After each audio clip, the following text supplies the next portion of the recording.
Shalom, brothers and sisters. Shalom. We hope, we pray that everybody is well and will be better. This is your brother and friend, Yeshaya Yisrael. We come, brothers and sisters, in giving honor and praise unto the Most High, the one who sees all and is not seen, the one who judges all and is not judged, brothers and sisters. I don't come on this platform, brothers and sisters. We are on More Yeshaya Torah lessons, More Yeshaya history lessons as well. I do not come on this platform professing to know everything.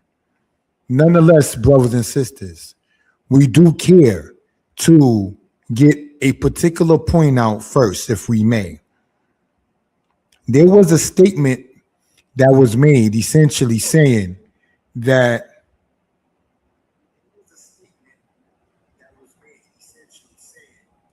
the men are the leaders, the men are the heads, and that is very, very true, brothers and sisters.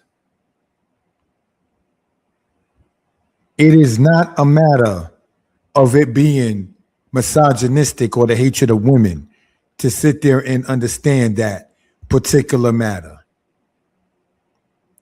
And there are two things I would like to say, if I may, regarding the man being the leader, being the head, say, in a situation. He must move correctly. This is not to say there will not be any mistakes. This is not to say that there will not be things that are done that are just wrong. But nonetheless, brothers and sisters, what we are attempting to convey and what we are attempting to say, brothers and sisters, is this.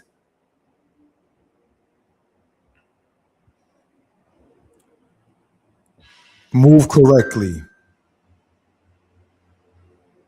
And in moving correctly, do not be a hindrance to one another. Certainly do not be disrespectful to one another. Brothers and sisters. The other thing is, if it is said that the man being a leader and the man being a head in a situation is also judged first in a situation,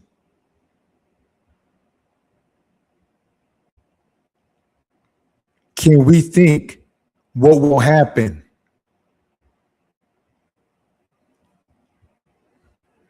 with they who seen a man being judged or so in a situation and walks contrary to what is right afterward,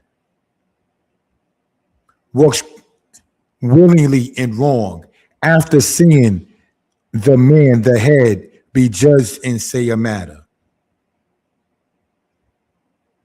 To say that the man is judged first is not a ploy for a woman or a lady to continue in wickedness and say, well, look at the examples I have.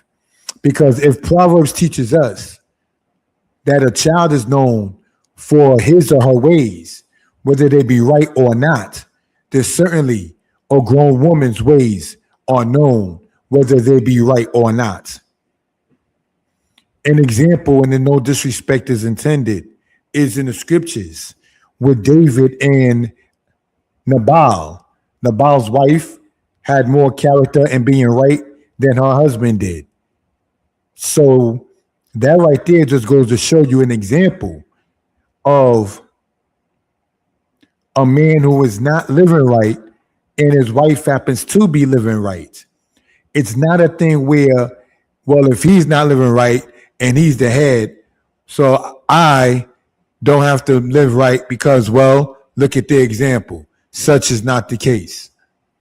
You understand?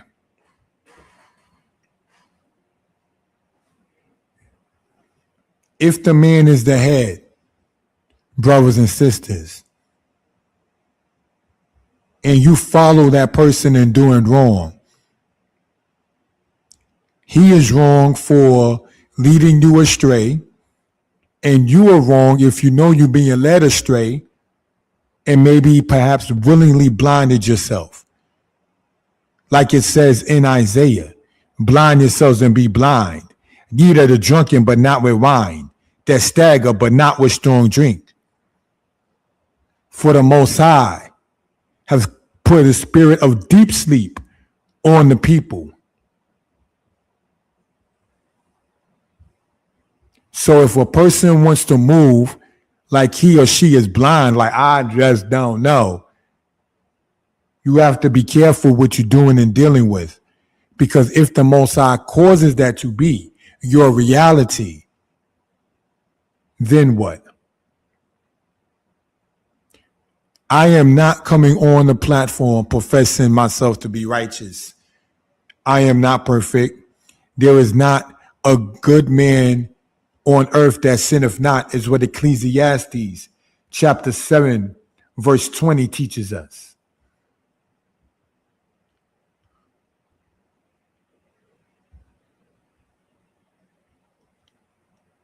The other matter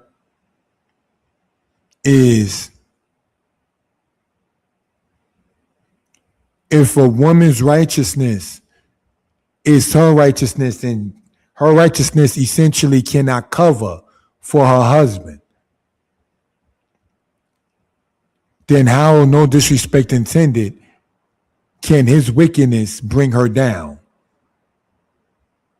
When it says, if you are wise for yourself. If you follow that which is wrong, that's on you for following that which is wrong. And is also on that person for leading you astray. But we have to ask who and how many will truly be led astray. If you already, no disrespect intended, have a concept that says, well, if the man is doing wrong and I do likewise, he's the head, and so on, that right there already has it to be what it is in that manner and where your mind is at. I would like to read something, and again, this is not to profess anybody to be better than the other. But brothers and sisters, let us look at this if we will, right? If we go to the share screen, right? This is a continuation from a teaching that we did before, all right? But before we go there exactly, I would like to turn, if we will, or read, if we will, Ezekiel 13.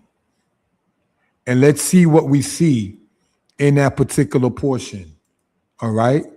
Should come up on the screen. Yes. And the word of Yah came unto me, saying, Son of man, prophesy against the prophets of Israel, that prophesy and say thou unto them that prophesy out of their own heart. Hear ye the word of Yah. Thus saith Yah Elohim, woe unto the vile prophets that follow their own spirit in things which they have not seen. O Israel, thy prophets have been like foxes in ruins. Ye have not gone up into the breaches, neither made up the heads for the house of Israel to stand in the battle in the day of Yah. What does it mean about making a hedge? You didn't give the people any protection being a prophet. Your leadership is to help warn the people from what the Most High may do that is not the happiest for the people. Like it says in Ezekiel, warn them of me. You understand? You have not gone up in the breaches. You stayed aloof. You made yourself unapproachable. They have seen vanity and lying divination that say, the Lord Yah saith, and Yah have not sent them, yet they hope that their word would be confirmed. Have ye not seen a vain vision, and have ye not spoken a lying divination, whereas ye say Yah saith, albeit I have not spoken? We are in Ezekiel chapter 13. Therefore, thus saith Yah Elohim, because ye have spoken vanity and seen lies. Therefore, behold, I am against you, saith Yah Elohim. And my hand shall be against the prophets that see vanity and that divine lies. They shall not be in the counsel of my people, neither shall they be written in the register of the house of Israel. Neither shall they enter into the land of Israel, and ye shall know that I am the Lord God. Because they have led my people astray, saying, peace, and there is no peace. And when it buildeth up a slight wall, behold, they dub it with witted plaster. And unto them that verse 11, say unto them that dub it with witted plaster, that it shall fall. There shall be an overflowing shower, and ye, O great hailstones, shall fall, and a stormy wind shall break forth. And lo, when the wall is fallen, shall it not be said unto you, where is the daubing wherein ye have daubed it? Therefore, thus saith Yah Elohim, I will even cause a stormy wind to break forth in my fury, and there shall be an overflowing shower in my anger, and great hailstones in fury shall consume it. So will I break down the wall that ye have dubbed with witted plaster, and bring it down to the ground, so that the foundation thereof shall be uncovered, and it shall fall, and ye shall be consumed in the midst thereof, and ye shall know that I am Yah. Thus will I spend my fury upon the wall and upon them that have dubbed it with witted plaster. And I will say unto you, the wall is no more, neither they that dubbed it. To wit, the prophets of Israel that prophesy concerning Jerusalem, and that see visions of peace for her, and there is no peace, saith Yah Elohim. Brothers and sisters, that is in the book of Ezekiel, chapter 13. And it speaks about speaking to the prophets of Israel that made a wall after not going into the trenches that the people will lean on, and that wall will fall. Now, let's just read 2 verses more of this. And thou, son of man, set thy face against the daughters of thy people that prophesy out of their own heart, and prophesy thou against them, and say, thus saith Yah Elohim, woe to the women that sew cushions upon all elbows, and make pad for the head of the persons of every stature to hunt souls. Will ye hunt the souls of my people, and save souls alive for yourselves? Brothers and sisters, unless I'm mistaken, there is no portion where it says because the men went astray, and now you got women who go astray, that is all the fault of the male regarding the female, nor the opposite way. So let's look at it. The teaching and the concept that says that if a man is not living upright, and therefore you see the woman being his reflection, not living upright, is not the culture of Israel. Key, because in kakamta, if you are wise, kakamta laka, you are wise for yourself. And if you scorn, you alone shall bear it. So, brothers and sisters, we can't sit there and talk about the virtuous daughters of Zion and the strong women of the house of Israel, and then once it comes down to righteousness or wickedness, it's, well, either woman is wrong because of him. No, because when you're right and he's wrong, then whose fault is that? Whose fault is it for the woman that has the good man, but she's wicked? Whose fault is it that he's wicked and she's righteous? It's about, in so many words, a matter of taking accountability. See, when you already have a matter in your mind to sit there and make things up, and things of say that kind of nature, and you already have your forgiveness packet and so forth and so on, that right there is ridiculous. Shalom Beit Zadok. Thank you for joining on. We had just read out of the book of Ezekiel, chapter 13, and part of it was to show that a man's righteousness, if he's with the woman, does not cover for her. Neither does his wickedness shed off on her. She decides whether she can be righteous or will want to be righteous or wicked, brothers and sisters. So that's something, again, we care to bring out. If I can be heard well and people are in good spirits, please type in the number 4. If I can be heard well and people are in good spirits, please type in the number 4. Thank you for that, family. All right. We are going to continue inside of the matter of the history lesson. It is not going to be complete tonight. There's more PowerPoints that we still got to go over, but just want to continue where we had left off. All right. So it's called From Isaiah to the Maccabees, From the Maccabees to the Asiento. All right. We try to, in Danitepublications, go over a series of history matters, not being redundant, but harping on one point, bringing out another, harping on another point, bringing out another. And again, we are open to constructive criticism. Thank you for that, family. So let's pull this up, if we will, brothers and sisters. This should show on the screen. Now here it says, why do some say Israelites do not teach history?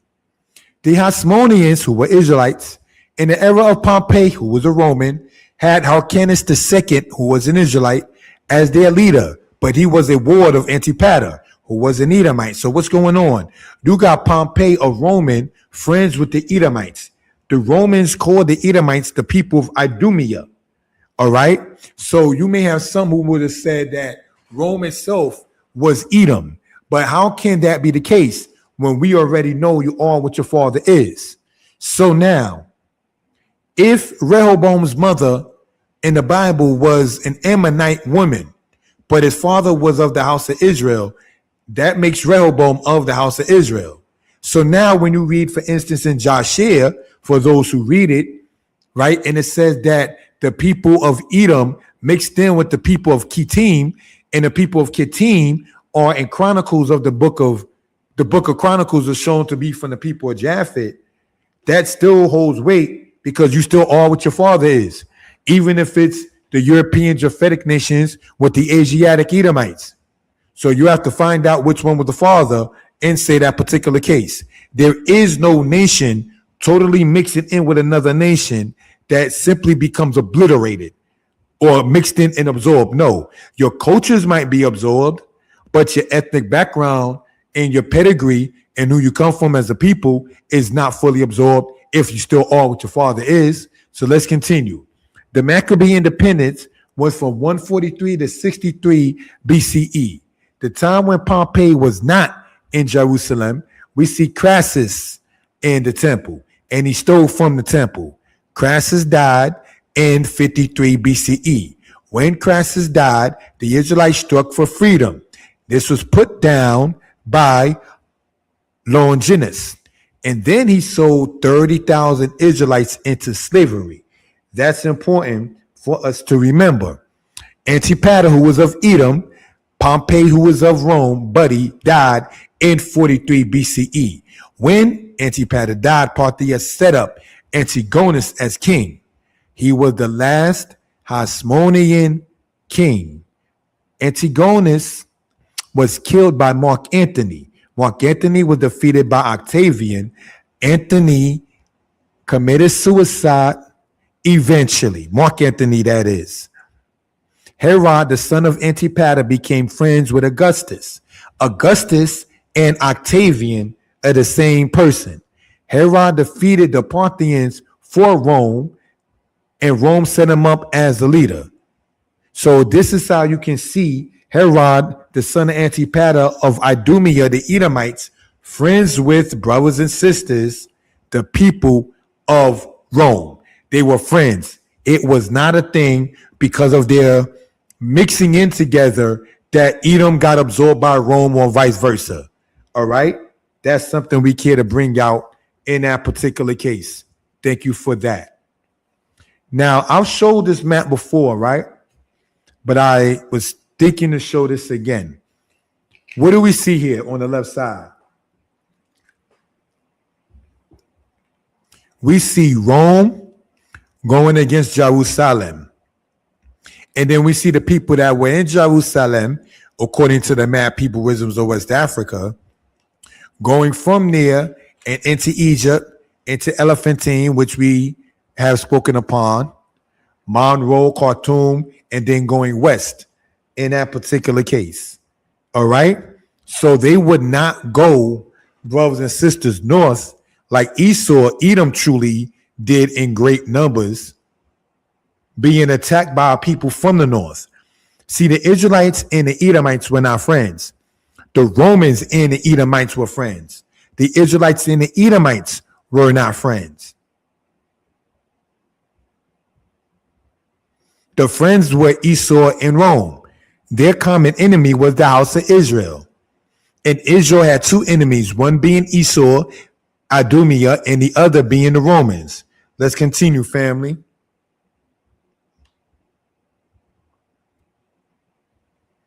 The Romans in, quote, the hood. After the era of Augustus, we see Tiberius. Tiberius was the second Roman emperor. After Tiberius, we see Caligula.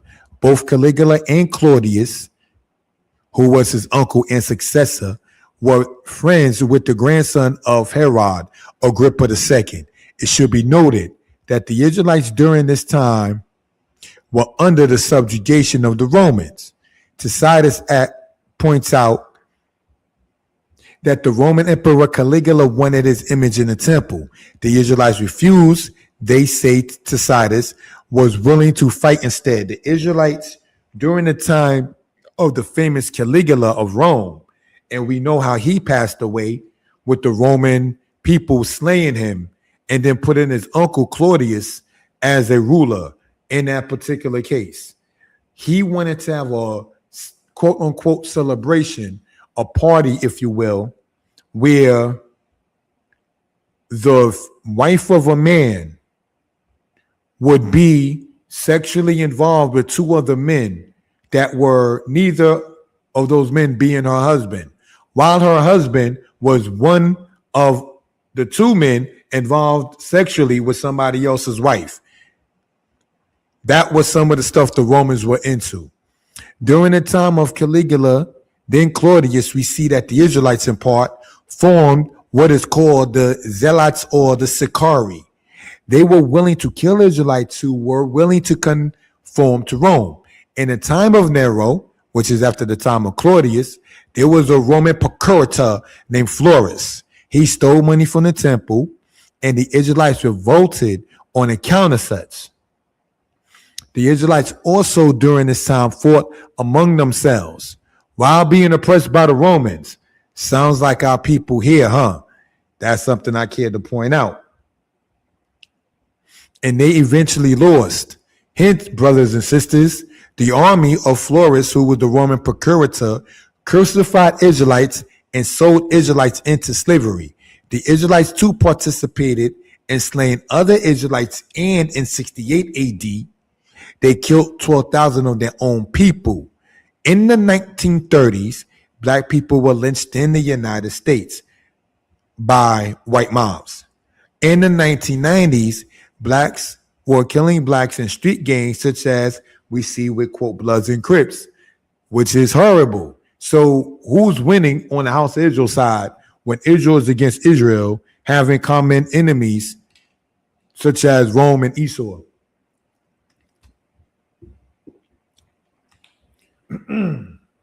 Sadly for Israel, was a no-win situation in part. Nero committed suicide. Vespasian, the next Roman leader, now comes to the scene, and the Edomite leader Agrippa II is accompanying him. Vespasian went in time to Rome, and his son Titus laid siege to Jerusalem. Michael Grant, in his book called The History of Ancient Israel, states the following. After urging surrender in vain, Titus pressed on with the siege. He succeeded in capturing the temple, which was totally consumed by flames. Elsewhere in Jerusalem, however, the Jewish resistant groups, although weakened by famine, continued to hold out, while Titus's soldiers were permitted to plunder, massacre, and burn. Finally, after a defense that had lasted for 4.5 months, every part of the city had fallen. As in other parts of Judea, huge numbers of prisoners were taken, destined for execution or starvation or slaughter and gladiatorial shows. Anyone able to claim a connection to the house of David was also hunted down and eliminated. Who would have wanted that to be?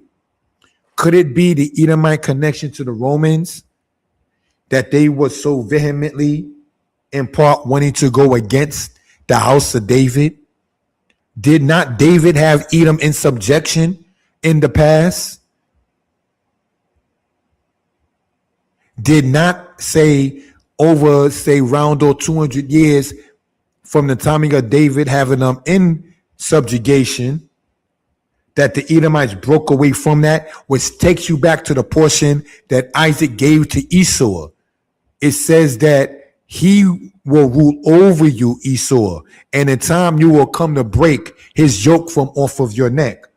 So say around the timing of when the Moabites and the Edomites rebelled from under the hegemony of Israel. Yes, Israel did have captives. You understand? Did the Edomites, as it says in Ezekiel, hold on to a hatred of old? Why would you want to specifically go hard against the house of David? What was about the house of David that we can show a connection and how they make war with the Most High? There's a covenant that the house of David has with the Most High. The Most High has a covenant with the house of David.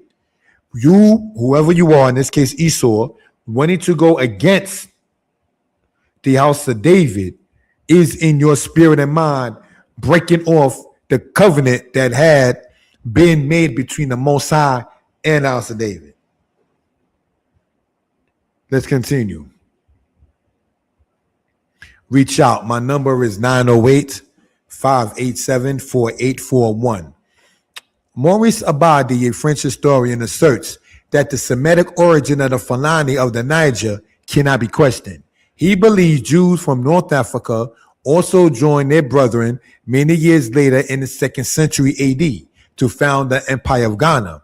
There are others that say this hold credence since there are Fulani found in Senegal and the Cameroons. This can be found in the book written by Moses Farrar. May the Most High continue his life. In 1528, Rabbi Abraham ben Eliezer Halevi reported that the tribes of Dan and Gad, which were of the house of Israel, were living in Ethiopia. In 1542, Rabbi Moses Basola of Ancona went on a pilgrimage to the Holy Land. When he arrived in Beirut, he met 4 Jews from Babylonia.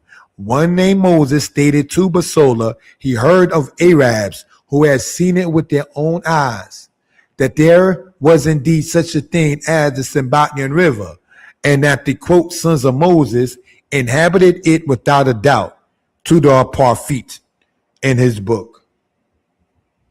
Brothers and sisters, I met the elder Moses Farrar cited there, and I was recently told that the man is still among us and doing well. May the Most High continue to bless his life. I met Moses Farrar over 20 years ago, and he is very well known as an author in the house of Israel. Look him up and get his books from online. Thank you, family. I'm going to show one of his books just to give the man the honor, if we will, right? Let's look if we will in this particular case, right? If we were to say go here, right? Moses Farrar books. Let's look here, family, in this particular case. Right? This is one right here. When it says the Hebrew heritage of Black Africa. All right? I'm actually following him on mine. So if we were to continue to look up this elder, we see the other books. A non-Christian's response to Christianity. I got to rebuy that one. The deceiving of the black race. What black Christians should know and don't about Christianity. The Hebrew scriptures and the Greek scriptures, the vast difference.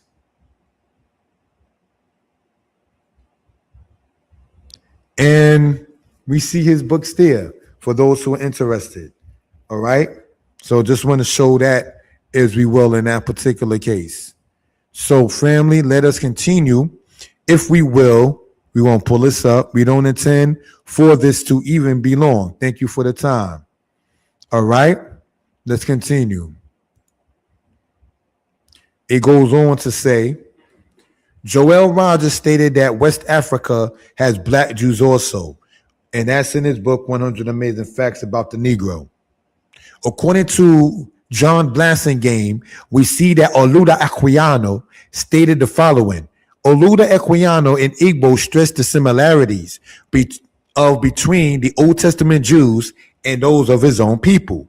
Like the Israelites in their primitive state, our government was conducted by our chiefs or judges, our wise men and elders, and the head of the family with us enjoyed a similar authority over his household, with that which is subscribed to Abraham and the other patriarchs. The law of retaliation obtained almost universally with us as with them, the Israelites, and even their religion appeared to have shed upon us a ray of its glory. For we had our circumcision, we had our sacrifices and burnt offerings, our washings and purifications, and on the same occasions as they did. That's according to Oluda Equiano, who lived, brothers and sisters, in the 18th century and was a captive, was a slave during the matter of the Atlantic slave trade. I like to pull up something in regards with that, brothers and sisters, if we will. All right. Here we have, right?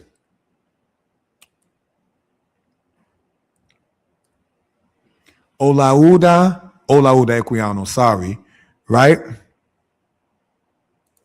This is the book that speaks upon what we were talking about so we can say the reference in that particular case. All right?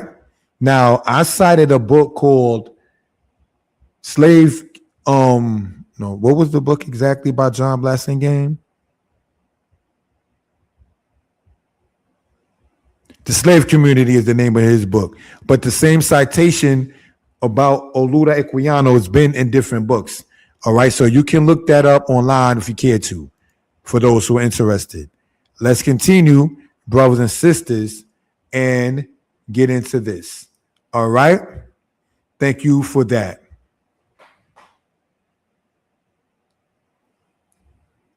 Take notes and go to Amazon.com. The Israelites were noted as being in West Africa. The next people to attack the Israelites were the Arabs. Joseph Williams, in his book, Hebrewisms of West Africa, stated the following. In the 7th year of the Hagera, Muhammad assembled a force of 1,600 warriors and marched against the Jewish strongholds of Khaybar. The Jews were subjugated or slain, and there was much booty, including a new wife for the prophet, meaning in the Islamic world, the prophet Muhammad. The attacks on the people in West Africa from the Arabs is not to be denied. Queen Kahina, who lived in Algeria in the 7th century AD, is noted as a woman who was of the Berber Jews who went against the Arabs. Now, brothers and sisters, the books that you see, you can get by typing in the author name, Yeshaya Yisrael, Yeshiah, and last name, Yisrael, and you can see these books come up if you're interested. Recently, what I've noticed is that not being racial, Caucasians, white people, if you will, have been going hard about the Arab slave trade, and the Arabs are doing this. You always say the Atlantic slave trade, but what about the Arab slave trade?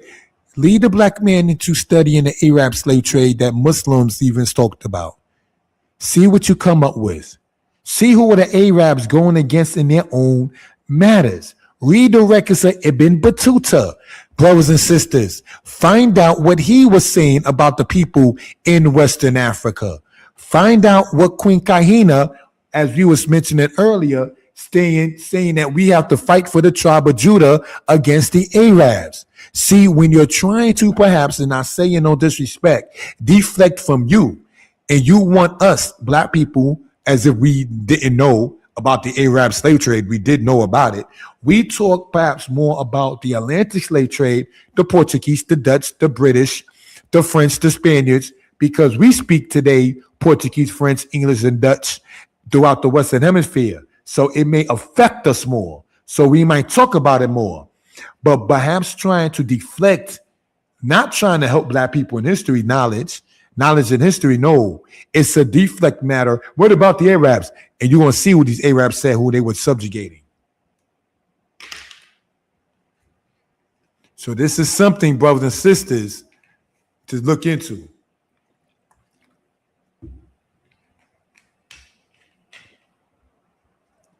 We are going to, at this time, family, conclude this particular part of the presentation. And we hope and we pray that everybody is well and will be better. Subscribe to the channel, comment, like, and share, family.